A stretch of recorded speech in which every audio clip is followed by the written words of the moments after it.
It's a new year, and everybody is talking about their resolutions. We are going to be talking about the things that we are keeping up with in 2026 and the things we're leaving behind, specifically health and nutrition trends. Because if you don't know, we are two registered dietitians here in Orlando, Florida. My name's Kate. My name's Megan. And we love talking smack on... talking smack. What am I, like some wrestler from the 80s? We like talking smack about... Can you smell what the Rock is cooking? Yeah. We love doing that for stuff that's just bogus. Like, what makes you happier, Megan, you specifically, than like debunking something ridiculous? Yeah, I like it. I like doing it for sure. I especially like doing it when people are making money off something. Yeah. Like that colostrum stuff that I did last year, the Armra colostrum that was $102 for 90 servings that did absolutely nothing. And the ads crack me up because they tell you absolutely nothing. Oh, but they tell you that your whole life is going to change, but just not specifically how. Yeah. They're like, people feel bad. Let's tell them this makes them feel good. Yeah, and they do a really good job. That's not even on our list, is it? No, it's not. No, it's not on our list. But we're leaving that behind. Are we going to talk about what to leave behind first and then talk about what we're taking? I think we should flip-flop. Okay. We should say we're going to leave, but we're going to keep. Okay. Okay, so All we can right, like ping pong. Yeah. Back and forth. And as always, if you guys want to fight us on any of these, we are always open to other opinions because we're not here to say like this is right or wrong 100%. We understand everyone has different experiences. So please leave a comment if you're listening on Spotify or YouTube about your own experiences and if you would add something to either of these lists. We want to hear that too. We're going to do 5 of each though for time's sake. Okay. You want to start with what you're leaving? I do. The very first thing that I thought of when you brought this topic up is any supplement or influencer that tells you that this thing is going to help balance your hormones. Mm-hmm. Because what does that even mean? Mm-hmm. Name some hormones. And if they are off balance, tell us what you're actually going to do. Like if your thyroid is out of range, what are you going to do about it? Are you an influencer going to prescribe me Synthroid? Because what else can you do if my thyroid is off? Exactly. And the difference between estrogen, progesterone, testosterone, like, okay, you're telling me there's this one thing that I can take that's going to help me balance all of those things when you have no idea of whether I have high testosterone levels or high estrogen levels or anything that's going on in my body. So if you feel off and you feel that maybe it's your hormones, I can guarantee you that taking a supplement that claims to balance them all is not going to fix the issue. You know what could fix the issue? Instead of spending that $80+ on a random supplement or like a program made up by somebody with no credentials, is to order functional lab tests. Yeah, I 100% agree. Yeah, use your money there because then, actually what happens, I wouldn't say more often than not, but it's not uncommon for somebody to say like, oh, I feel like something's off with me. We order their labs, we look at a bunch of things, and really there's nothing off. Mm-hmm. They're just eating and living unhealthily. Their sleep is off. Their sleep is what's imbalanced. Yeah. Well, it's way easier to take a pill, I guess, than to, practice good sleep hygiene, stay off your phone, and fix the underlying aspects of it. Yeah. But I do think getting those functional lab tests done and really seeing like, hey, this is what's really going on in my body instead of me trying to guess and just grabbing a Band-Aid supplement, which we can order labs now as dietitians. So if you want your labs taken and you're a client, we can order anything. Any lab. But you have to be a client of ours, so we can't just... technically, right? Well, yeah, I'm not going to order labs for some rando. Yeah. I need to know you. You don't have to be, like, in a long-term package with us. We've had a few clients come out of the woodwork. People who I've known well who have found out that we can order labs that they just want some help interpreting them, and I feel super comfortable doing that if I've already known them. Yep, and that way you can just buy an a la carte lab, like if you're just curious about your sex hormones or your insulin levels, and boom. Mm-hmm. Okay, let's see. Let's go to keeping. I was almost going to say we should have put functional lab testing as a good ping pong, but that's technically not on our list. Actually, before we move on, the caveat that I have to that is a lot of the companies who are selling these functional lab tests are actually selling you supplements. Yeah. Keep in mind that when you buy these, 140 plus tests, they're not making a ton of money off of the labs. Where they're going to make money is when they see your results and they recommend the 6 to 12 different supplements they want you to take on a monthly basis to try to correct those things. So just keep that in mind. If it seems too good to be true, it probably is. I wonder if anybody ever has everything within range and they still... Oh, absolutely. Yeah. They still recommend a multivitamin, a probiotic, a vitamin D, an omega-3. Which isn't bad. A creatine. Nice. No, it's not bad advice, but that's how they're making their money, is from being able to make those specific supplement recommendations. Someone told me once, like, why don't you guys have your own protein powder at Nutrition Awareness? Why aren't you guys selling supplements? I'm like, I do not want to, first of all, be in a product game, not for me. But also, yeah, everyone's doing that because it's how you make money. So, anyway. I have plenty of good protein powders I can recommend. I don't need to make my own. Oh my God, I do not want that stress. All right, let's say we are keeping, you know what I'm going to say? I'm going to say we are keeping talking about perimenopause and menopause. There's been a spike in conversation about specifically why women over 40 really need to focus on muscle and bone health, which makes me really happy because in the age of GLP-1 medications, and to more on that later, why not also focus on strength and health? And so especially for a group of people that both you and I, God willing, will be a part of one day, haven't been acknowledged in medicine. I'm just happy that conversation is loud and proud. You've hosted a menopause workshop. We get more and more women coming in who aren't even in menopause yet but are asking questions about how to optimize menopause, perimenopause, and the conversations are so much healthier because we're like, hey, we need to lift more, eat more protein, don't skip out on meals, don't be intermittent fasting for 16 hours. You don't need to do that. And this is where talking about hormones, I think, really does come into play, because if you do have certain symptoms of things like estrogen declining, then that's something that we really want to address before you even get into the actual menopause, because there's some things that you can do preemptively. Yeah, totally. All right, what are you keeping? This is kind of heat, so like sauna and workouts in hot rooms was one of the things I put on the list. And I'm laughing because my last client that I had a newbie today. First time this has ever happened to me. He did his session while he was in the sauna. What? Yeah. Yep. First time that's ever happened. Did his phone overheat? No, it was fine. I mean, I guess like halfway in, because he didn't stay in the whole hour, he went out to his car. But I was like, I can't be mad that you're in here doing two things. You know what? And I never get mad about that. Like if someone needs to eat, or like today I had a client on a walking pad. Like, yeah talk to me outside while you're moving. But that's new. I would just be worried about his technology. And it was fine. Apparently he takes his phone in there all the time. But the hot yoga, the hot Pilates, the infrared Pilates, I think that stuff is here to stay because the research only gets better. Yeah. I saw the other day there was a study in the Finnish population, and they compared adults who went to the sauna, I believe it was twice per day or twice per week versus 4 times per week. And their all-cause mortality compared to 2 to 4 times per week went down a significant amount just from upping it from 2 to 4. But okay, so I know what I'm getting my parents. Do we have room for this? Yeah, so I think any kind of heat therapy that you can implement is going to be beneficial, and I think we're keeping that. Is there a difference with that study, with that information about just like a hot room, like hot yoga versus an infrared sauna? I'm not really sure. They use like the traditional Norwegian sauna. I don't think they were looking at like versus an infrared, but I think, there's studies proving that the infrared has health benefits as well. So I wouldn't really get too into the weeds there. I would just say the more that you can expose yourself to the heat and the cold therapy, the better off you're going to be. All right, let's be real. Most of you know how to eat healthy, right? You know that kale is good for you, that protein can make a huge difference, and that sleep can be the ultimate game changer in your health. Maybe the problem is putting all of this information that you know and that you hear about online into one cohesive plan that not only works with your busy lifestyle, but also for your unique body and for your unique goals.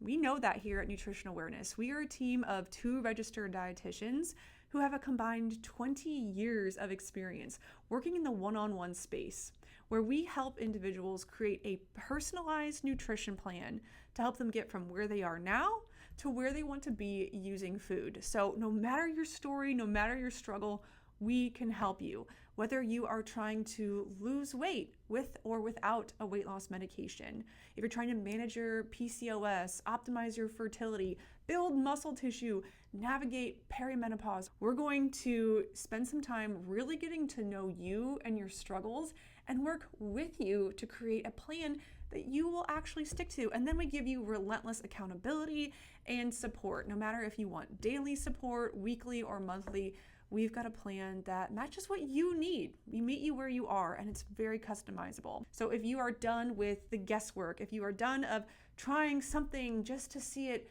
fizzle out weeks or months later, it's time that you work with a dietitian, and we invite you to come check us out. You can visit our website, www.nutritionawareness.com, to learn more about who we serve. And we keep all of our pricing very transparent, and we have different options that work for every single budget. Of course, we do invite you to contact us if you have questions. All of our contact information is on our website, nutritionawareness.com, and in the show notes below. We want to help you finally find the nutrition plan that is going to get you to where you want to be. And we hope that you decide to work with a dietitian, and we hope even more that you consider us. All right, guys, thanks for listening. Back to the episode.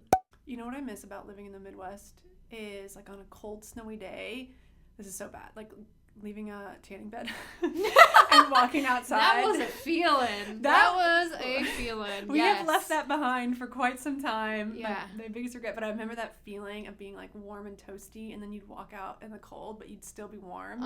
From the inside, it like yeah. It's we had a hot tub at my house growing up too, and we'd like run in there in the snow. You can't get that in Florida. No, you can't get that feeling in Florida. Also, my hot yoga studio that I've been obsessed with for the past 2 years changed their heat. So instead of it being an ambient heat, they now have heat lamps up in the ceiling, and it reminds me of being in a tanning bed where the heat is like hitting your skin, and I cannot do it. No? What with working out? Too much? Okay. No, I hate it. I wonder if other people feel that way. Yeah, I think so. You're doing highlight, you said, on our group call? Yeah, so I decided to, because I realized I was dreading going to the hot yoga studio now, so I'm looking for something different. So I started doing highlight. I've only been twice, so we'll see what I feel at the end of the month. Did highlight right until I got pregnant, and I was about to re-up my membership, which is expensive, and then I found out I was pregnant, so thankfully, because like no freaking way was I going to do that with a bump, because it's like a bunch of saws. Like, anyway, they do hot stuff, and I never got to try a hot class, but if you go, you'll have to. Yeah, I did. I did a hot class, and then I did the reformer. It wasn't super hot because it's infrared. You get slippery, though, so right? it feels very different from the hot yoga. Cool. Whereas the hot yoga is just you're pouring everywhere. So Megan's gonna get hot this year. That's what she's keeping. Keeping the heat. Okay. I'm gonna leave out protein packaged foods. Okay. Honestly, so many things with protein. I have flipped a switch. Because you had asked me maybe 2016, even up to like 2020, if something had protein on it, I would be like, oh, okay. Honestly, it's got protein. Yeah, but now I almost feel appalled. Like if it has to advertise protein and it's not an obvious source, like yogurt or meat or eggs or cottage cheese. Stop. Or like a plant-based, like if it's like clearly a supplement, I'm turned off by it. Yeah. Even many protein bars, turned off by it. If it says protein bar really big, I have to like double check it. But I think the stuff that we're really leaving behind is the stuff where it obviously shouldn't have protein. Can we talk about Khloe Kardashian's cloud popcorn? That's the best example of this. It's when you walk into Fresh Market right next to our office, it's right there. On display. Yes, the best example. Why are you putting powdered protein on popcorn? For what reason? Or in Pop-Tarts, or in cookies. And I'm all for somebody who like wants to bake something from scratch, and let's say you add a scoop of protein to your oatmeal bake that you're making at home. Okay, but like a processed package. Lenny and Larry's. Ew. No. Do those ever satisfy anyone? No. And by the way, there's 2 servings in one package. Oh. So you're looking at it, you're like, oh, it's only 200 calories for half. You could get way more protein from something else, or just have a cookie for less calories. Yeah. Or have both. Have like a little bit of Greek yogurt and a whole cookie, and that's so much more satisfying. 100%. I absolutely agree. And yeah, so let's please leave behind the things that don't. Next thing, there's going to be Jolly Ranchers with protein, Coke with protein. Like, just stop. It's got to go. All right, what are you also leaving? Okay, this may be controversial, but taking so much GLP-1 that you are never hungry. Yeah, it's not normal.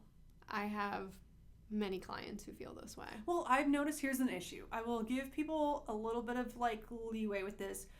From what I understand, and I'm not an expert in this, is insurance will only cover specific doses. So again, we're not doctors, and I don't even know how someone would be microdosed. I don't understand that fully yet because everyone I talk to is on something different. But the microdosing or taking a low dose isn't always covered. Yeah. So they start on like a moderately high dose, but then it's not covered until they're at a certain dose or the full dose. Or it's just protocol for their doctor to gradually increase them until they're losing enough weight. But I've seen it happen so fast. Like they'll start at 2.5 and then I talk to them a month later and they're like 7.5. And I'm like, whoa. Why? And they're like, because I tolerated it. Okay, like I just think that when you shut off all your hunger cues, like not normal. Not good. And FYI, you don't have to inject the full injection. Is that true? If you want to take less. I asked a client that because I don't know, and she said that you can't. Okay, maybe it but depends I on what don't they're getting. know. I have a client specifically who just injects half of the dropper. Really? Did she save the other half for next week? Oh, that's a good question. That's a good one. I've never really asked, but she does it specifically for this reason because she is not hungry at all, and food turns her off when she takes the full dose. What's her full dose? It's low. She's a small woman. I would say maybe 2.5 to 5. Okay.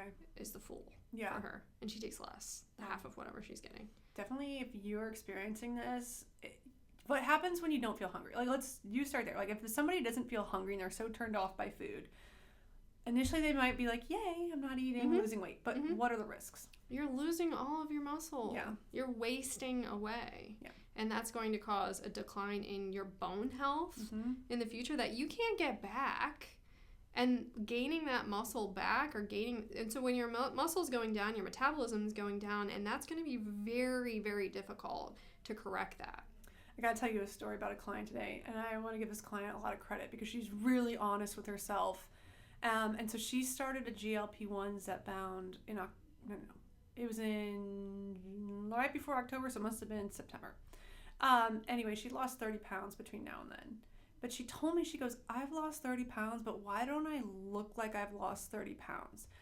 And I was like, what do you mean? She goes, I don't feel like I've lost 30 pounds. Like, clearly I've lost 30 pounds, and I'm like, I'm thinner, but I have all of this, like, body fat on my abdomen. She goes, I've never felt like I've gotten thigh fat before, but she's like, I feel like my thighs are getting bigger.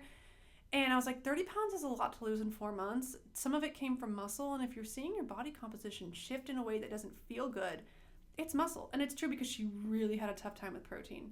And so now her insurance changed. They're going to switch her to Wegovy, a smaller dose. And I actually think that's a good thing because I'm like, well, maybe this won't feel it's not going to be as hard to get your 100 minimum grams of protein. And, we got to preserve the muscle tissue so this doesn't happen. But it was one of those, like, exhale moments where I was like, okay, yeah, that means you probably lost muscle. If you lost 30 pounds, but all that fat maintained and the muscles what went away. Yeah. I think a question you have to ask yourself when you're on these GLP-1s is, at what point is this a detriment to my health? Yeah. Because there is a point for a lot of people that it's a boon to your health. You're not eating a bunch of crap anymore, and you're a healthier person because of it. But there's also a point that it gets to when you're not providing your body the nutrients that it needs, and it's actually becoming a detriment to your health. Yeah, and it's hard when you're the one taking it. And I've said this before on the podcast. If you've been overweight or obese, like I empathize with the pain and the fear of not wanting to go to that place because that's debilitating too. And so we can't recommend enough working with a dietitian. But if a dietitian's not in your wheelhouse, a physician that's going to be real with you and has a lot of experience and will guide you through this and be honest with you, not just getting it from a compound pharmacy or like one of those online things. I know it could be cheaper, but like if you don't have someone there to like call you out and say, hey, And measuring your body fat percentage and measuring your muscle. I know a nurse practitioner that practices here in Orlando who, if her clients want to go on a GLP-1, they have to do an in-body scan every 30 days. That's Dr. Shaw at Weight Sense, who I talked about. She's been on the podcast constantly. And then she'll refer you to a dietitian as soon as she sees muscle even tick down. So those are the kind of positions you want to work with, and they will help you. Okay, let's talk about what else you're keeping. I am gonna keep walking. Hot girl walks from like 2020, right? I don't know. Yeah, probably COVID. Hot girl walks 2020, or any kind of walking, especially after meals. Because one of the things we found when we started using blood glucose monitors in our office is that walking after a meal helps to stabilize your blood sugar. What do you know? And it'll help your energy. Yeah, exactly. That post-lunch sitting at your desk, I want to take a nap, get up and take a walk. Even if it's cold or hot, just do it. Just go. We're keeping heat, so even if it's hot, and we're here in Florida, we get it. Would you rather be really cold or really hot? Hot, every day, all day. I cannot be cold. Yesterday, I wore a big-ass sweater to work because it was 50 degrees at 7 a.m., and by 2 p.m., it was like 80, and I was out there on the trail walking in my big-ass sweater, sweating. You're keeping the heat, though. It's like your whole goal. Right, exactly. Cool. Okay, I am going to keep collagen. No, not collagen. I'm going to just keep creatine.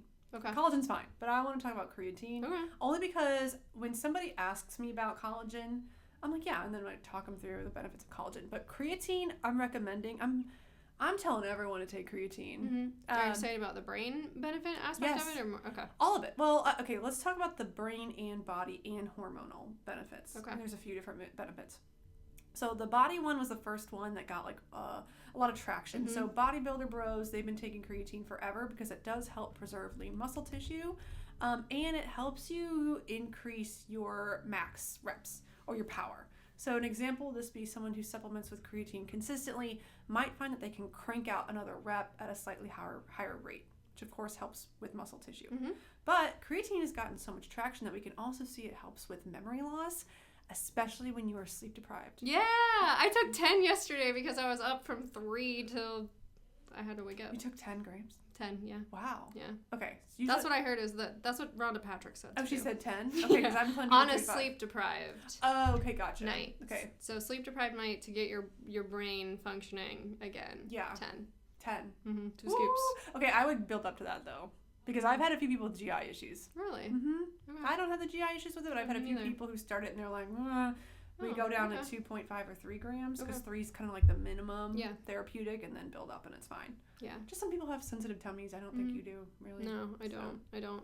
Yeah, I think dosage-wise, 5 grams a day for most people, but women over 40, 8 grams to help build and, but for bone as well. Yeah. Yeah. Okay, cool. Yeah, so 5 grams across the board, but then 8 grams for women over 40 who are trying to build muscle. Got it. Okay. And then there's also, I've read for women over 40, mood benefits. Oh, okay. Just help with stabilizing mood. Probably because you have less brain fog and you feel a little bit clearer, maybe a little less cranky about it. Okay, which creatine do you use? I use one called Podium. It's third-party tested. You can pick it up at Target. Okay, they have that on Amazon too. I've seen it. Mm-hmm. Does it dissolve? Yes, so easily. So I have my 32-ounce Stanley here. I fill this thing almost to the top. I don't taste it at all. Man, I can't get one that fully dissolves. Podium. I can't put it in my water and then leave it in there all day. I'm getting like grit all day long. I have to put it in a 4-ounce water and just chug it to get it down. Whatever it takes. But no, I find the Podium one's great. You can't tell it's in there? No. Okay. No. Good to know. No, it's probably, if you could rate the taste on like 0 to 10, probably 0.5. Okay. So not bad. I can't taste the one that I have, but it's there. You can sense it. It's in there. Maybe it's my brain, but I really don't have an issue with it with enough water. Okay. Because I don't do it every day because I don't want it in there every day. Okay. Yeah, but you don't have to do it every day anyway. Okay. So yeah, I'm peddling creatine. Okay. All right. Something that I am leaving, sacrificing sleep. Never. Oh my gosh. My client today, he was like, do you know Bill Burr, the comedian? I was like, yeah. He's like, well, he says this thing, and it totally resonated with me. And he says that sleep is now like sex for me. Like it's the most important thing. Yeah. So like I will sacrifice anything to get a good night's sleep. Yeah. And he's like, if I told my 20-year-old self that. And I thought about that. I'm like, yeah, that's kind of the way that people are moving. Yeah. It's like, if I have to sacrifice sleep to do it, it's not going to be worth it. And I'm so glad that this is happening, because take me back to 2019, 2020. I could not convince a client that sleep was important for their results. Right. It was so difficult. And now everyone's kind of on the train. Can I say one negative thing about it? Sure. Because I agree. If I don't feel good for a whole day, it really sucks, and sleep deprivation makes me not feel good. But I do get kind of sad when I hear about like 21-year-old kids who don't go and have fun. I mean, I will tell you, I rarely have. I still get a lot of clients in that young adult phase of like 24 to 30, and like when I was 24 or 28, like I was still going out with my friends, like still doing stuff, not as much as college at all. Yeah, no, now they're all. And if you see on social media, it's like a thing for girls to be like, no, I like it my grandma era. I'm like, no, not yet. Not yet. Like, you don't know. You No. can't go to a club when you're 31 and feel like you did when you're 25. Right. You can still go, but it's not the same. Like, just maybe don't binge drink. Maybe, like, go out once a week instead of 3 nights in a row. Like, just go live a little. It's fun. When I was in college, I would go out till 2 or 3 in the morning, and I had to be at work at 6:30. And you just it was did fine. You're just fine. I just figured it out. Just figure it out, and then you come home and sleep, and it's like Today, no way. No. And everybody over 30, I'm like, yes, let's all go to bed. 10 p.m. lights out, turn your phone off, screens in. Yeah. But for my 22-year-olds, I had a girl today. She was only 26, and she was like, I only go out with my friends like twice a month, and I was like, that's fine. Keep it. It's not gonna. Please don't stop. She's like, I never have more than 3 drinks, and I was like, good, that's great, just go out. That's my own personal thing, and maybe it's because I'm in like young child, new mom world where I'm just like looking at the other side, being like, what's it like? I think it depends too on like where you get your energy from. So like you're True. a people person, and you get your energy from being around people, versus if you're not that people person and before you were just going to be a people pleaser to go out with everybody. True. And you really feel better being at home doing your own thing. Okay, yes, true. Depends. If you're going to be at home already, just don't doom scroll till 2 in the morning. My point to this was, if you are getting up at 4:30 in the morning to go work out, Yeah. and you're not going to bed until 11, I would recommend changing up that schedule. Agreed. Okay, we're aligned. I think we did 5 keeping. So we were keeping heat, menopause, hot girl walks, and creatine. Mm-hmm. Is that 5? All right. The last thing that we're going to leave, at least that I'm going to leave, is I don't want to see an influencer show me her tummy in a mirror in her perfectly clean, neutral apartment before she shows me what she eats in a day. I'm happy to watch. I personally like what I eat in a day videos if they're obviously not cuckoo crazy, like they're not eating raw sticks of butter, and like that stuff weirds me out a little bit. But if it's like a normal person eating, I will find recipe inspiration from that, and I like agree. it. Yeah. But when she shows me her abs first, and then her voice kind of like goes, she's like, okay, first I start the day off with some lemon water, and then, but the whole time it's not really the lemon water, it's like her flexing in the mirror. I'm leaving that behind. I'm scrolling. Okay, so you want it to be food forward. So you enjoy the videos where I'm showing you what I'm eating, but it's food forward. You don't want it to be the aesthetic forward of look what I eat in order to look this way. I think there's so much nuance here, because if like a really buff person gets on there and they show me like, this is how I eat 150 grams of protein to look this way, I'm like, that doesn't bother me. Okay. But I guess here's where it comes from. I always think about like the 13-year-old version of me who really struggled with body image and eating disorders. And if a girl is just showing herself sexily, like just flaunting her body and then showing me what she's eating in a day, and like maybe it's the dietitian in me, I'm like seeing that it's uber restrictive or unrealistic and low calorie, I get really like annoyed, because I'm like, what other young girls are like looking at this and like perpetuating this? So I'm just going to scroll right past. I'm not going to give it a moment. Okay. So there is nuance in that, but the ones where it's clearly, you're right, like not food forward, it's more like, look how skinny and hot I am and how perfect my diet is. I don't want to see it. I don't care because I don't believe you anyway. I don't believe you. Okay. Last thing that we are keeping, we kind of already hit this one, but muscle as a health metric. Yeah, for sure. Yeah, so we've kind of already talked about why when we delved into the GLP-1 stuff, but yeah, measuring your muscle and making sure that you're keeping that. So how would you measure muscle if you don't have access to a DEXA or an InBody? I just get a scale on Amazon for like $30. Yep. And what I don't necessarily use it as like from week to week or even month to month to look at. I use it to look at a trend, especially like year over year trends is where I think it's super beneficial. You know what I did back before all that stuff is progress pictures. Yeah, okay, that works too. Old school. Take a little flex photo in the mirror. That's cool. Yeah. Yep. And that's kind of like over time, I guess, in the age range that I'm at, getting close to 40, I'm more concerned with maintaining my metabolism where it is. I don't care like what the percentage of muscle it is. That number doesn't mean anything to me, but I don't want to have to eat less. No. So that's why I want to maintain my muscle so I can keep eating. Yeah, having muscle is your most metabolic tissue. Helps you burn energy at rest, which means you get to eat more and maintain where you are. Yeah. Okay, I think we did 6 each. For 2026, that's what we're taking and what we're leaving. We would love to know what you're going to take and leave. Let us know in the comments if you disagree, if you agree, or add anything to the list. We're all ears, and can't wait for you guys to join us for more episodes in 2026. We are trying to do a podcast a month, and sometimes we get 2. All right. All right, Signing guys. out. Bye. See ya.